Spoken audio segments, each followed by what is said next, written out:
औद्योगिक विवाद अधिनियम 1947 मधील कलम 12 मध्ये आपण समेट अधिकाऱ्यांची कर्तव्ये पाहणार आहोत.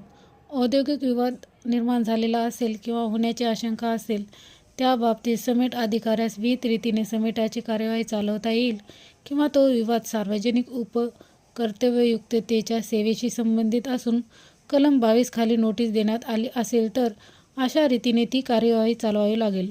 समझोता घडून आला तर त्याविषयीचा अहवाल विवादातील पक्षकारांनी स्वाक्षरित केलेल्या संमतीपत्रासह समोचित शासनाकडे समेट अधिकारी पाठविल.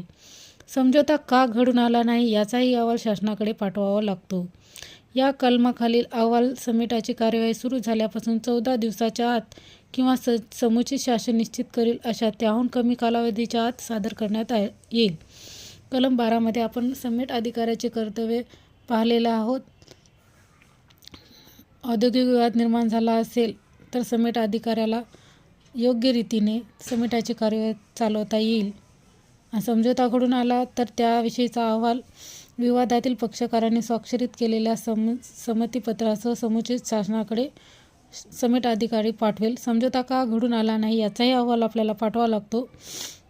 या कलमाखालील अहवाल समेटाची कार्यवाही सुरू झाल्यापासून 14 दिवसाच्या आत किंवा समुचित शासन निश्चित करेल अशा त्याहून कमी कालावधीच्या आत सादर करता येईल.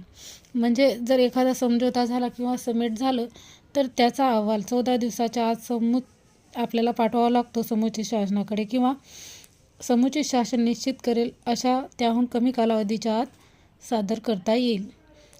तर कलम 12 आपल्याला समजलेला आहे. कलम 12 समेट अधिकाऱ्याची कर्तव्ये.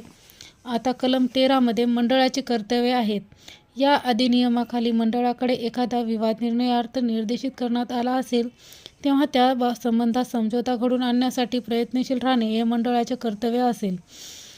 मंडळ विवादाशी आणि त्यांच्या गुणावर आणि विवादामध्ये योग्य समझोता घडून आणण्याच्या दृष्टीने परिणाम करणाऱ्या सर्व बाबीची त्यास योग्य वाटेल अशा रीतीने व अवलंब बारकाई चौकशी करेल आणि त्यास तो विवाद रास्तपणे व सलोख्याने मिटवण्यास पक्षकारांना प्रवृत्त करण्याकरता त्यास योग्य वाटतील अशा सर्व गोष्टी करता येईल.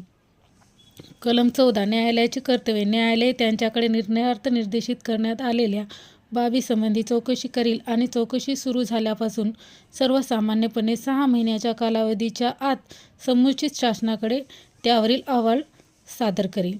म्हणजे समेट अधिकाऱ्यांच्या कर्तव्यामध्ये 14 दिवसाच्या आत अहवाल पाठवावा लागतो कलम 12 मध्ये सांगितलेला आहे किंवा त्याहून कमी कालावधी जर शासनाने सांगितले तर पाठवावं लागते. पण न्यायालयाला 6 महिने कालावधीच्या आत अहवाल सादर करावा